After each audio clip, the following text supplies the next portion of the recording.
Holidays are strange, aren't they? Public holidays, I mean. The days off the powers that be scattered twixt the year like chocolate chips in a time cookie. Us Brits called them bank holidays because we gave them to banks before we gave them to people. But nowadays it seems like we take these little moments of respite for granted, if we even get them.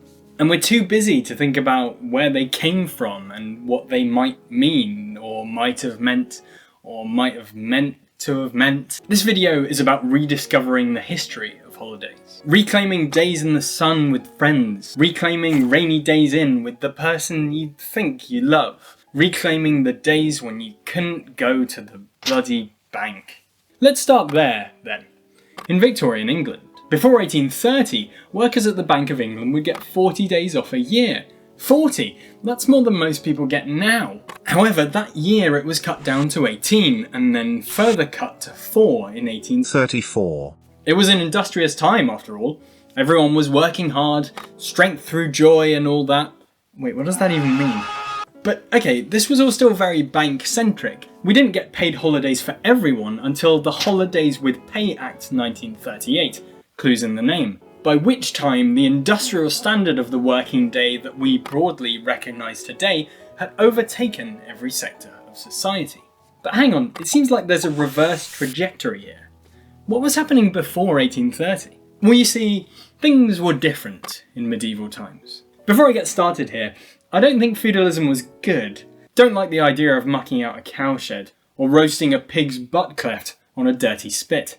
But they did have a lot of time off, those dirty sods, I'll tell you that. Harvest festivals, winter lulls.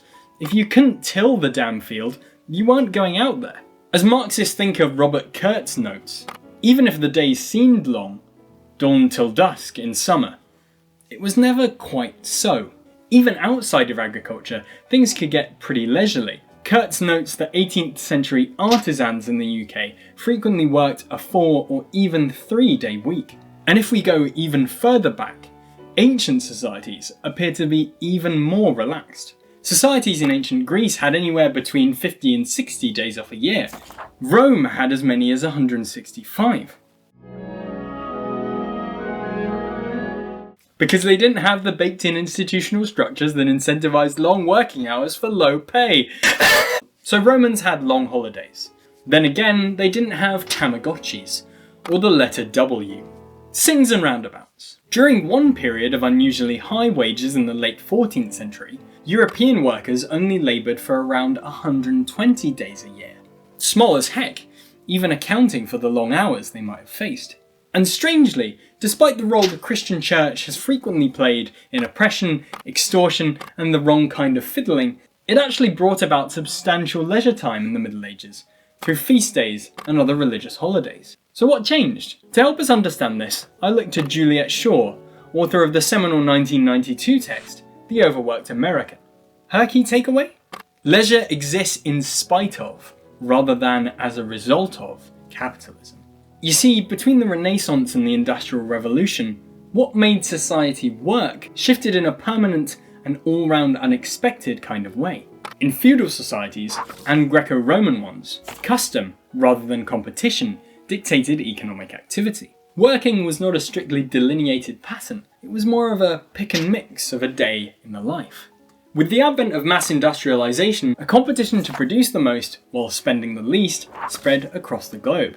Within 100 years, the time people spent working almost doubled. And it all started in Manchester, Liverpool, Sheffield. Thanks, Northerners. Shaw argues that capitalists were successful in this near doubling because, with the advent of mass industry and the early days of urbanisation, peasants in the cities lacked alternatives in terms of employment and livelihood. The growth of a world market led to the forced uprooting of peasants from land that had traditionally been their source of sustenance. Common land was bought up by private investors, and factory foundations were laid.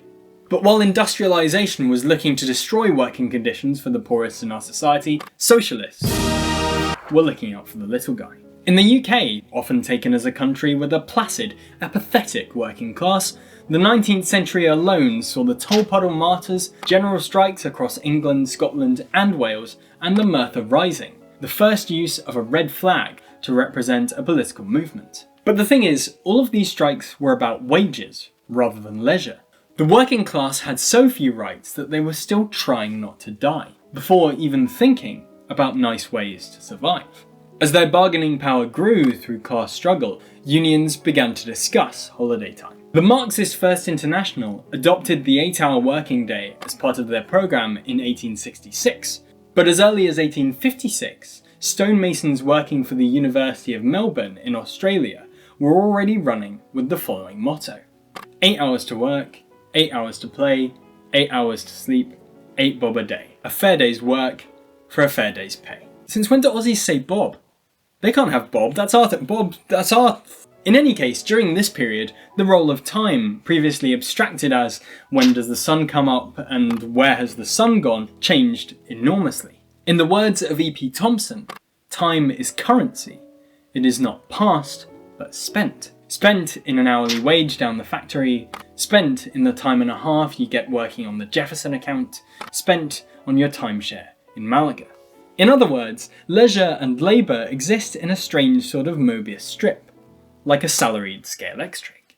Bald King and post-war thinker Theodore Adorno was inexplicably pessimistic about leisure itself. While labour and pleasure are becoming more and more similar in their structure, they are at the same time separated ever more strictly by invisible lines of demarcation. Pleasure and spirit are being driven out of both in equal measure.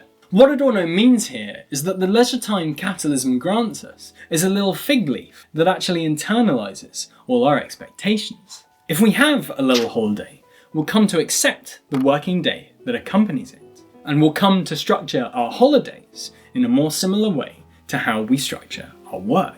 But how much holiday are we really owed?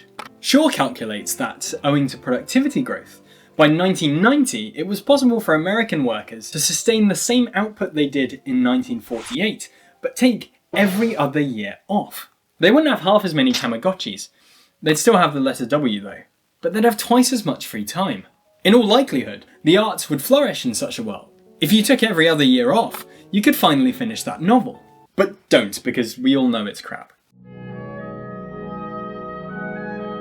Italian Marxist Antonio Gramsci is known for his takes on political change and being an absolute boss at being in prison.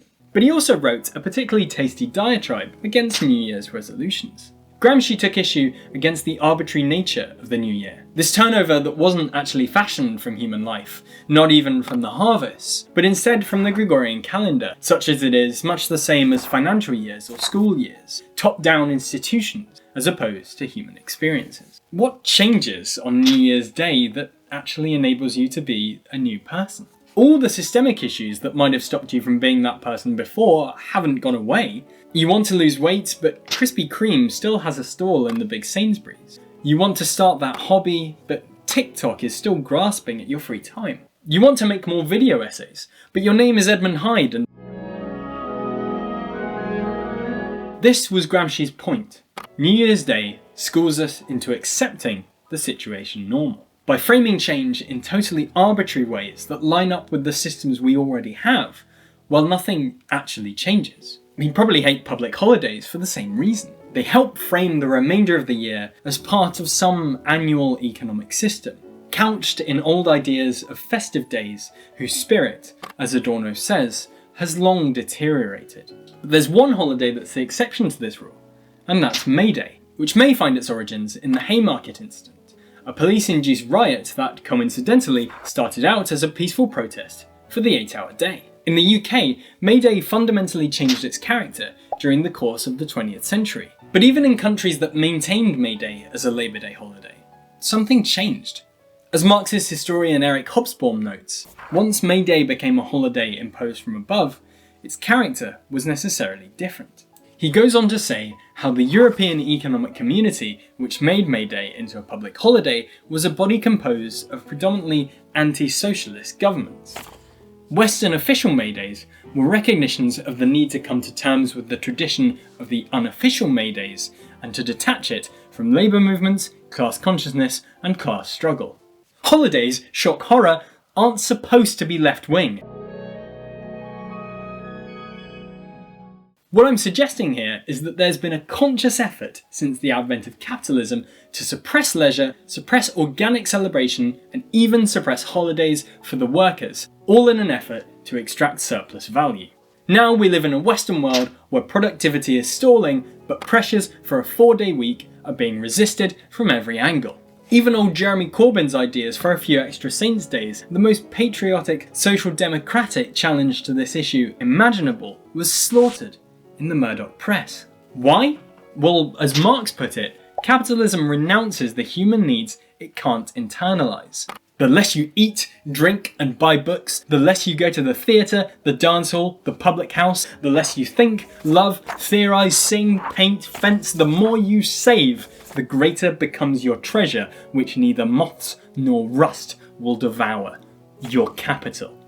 The less you are, the less you express your own life, the more you have, the greater is your alienated life, the greater is the store of your estranged being. What Lovely Charlie's suggesting here cuts to the heart of why leisure, proper leisure, not one day at the end of August, matters. It matters because it gives us more than the sum of its time parts. Remember earlier when I said that workers were too busy trying not to die to think about nice ways to survive?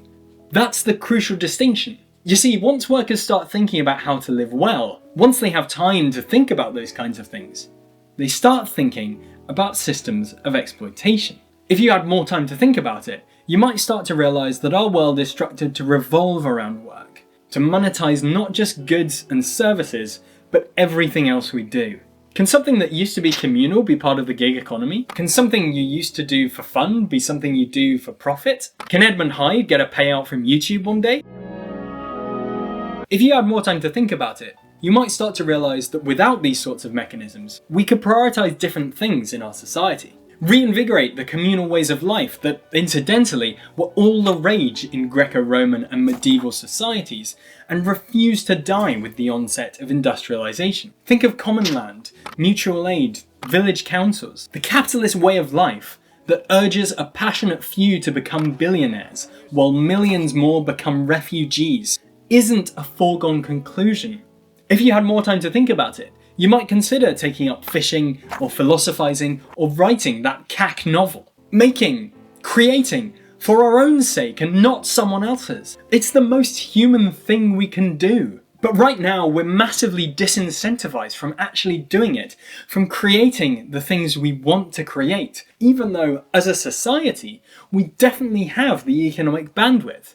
Remember, Shaw thinks Americans could be taking every other year off. If you had more time to think about it, you might start to realise just how disingenuous public holidays are, that they persuade us that this is the best we're going to get, instead of a world where we could be our best selves and live our lives differently. These paltry holidays are husks, skeletons from the halcyon days of Rome, where bloody Caecilius could clock off, even though they didn't have clocks, and check out, even though they didn't have checks, and actually feel like it was his own time, a time that passed ever so gently with the passing of the sun.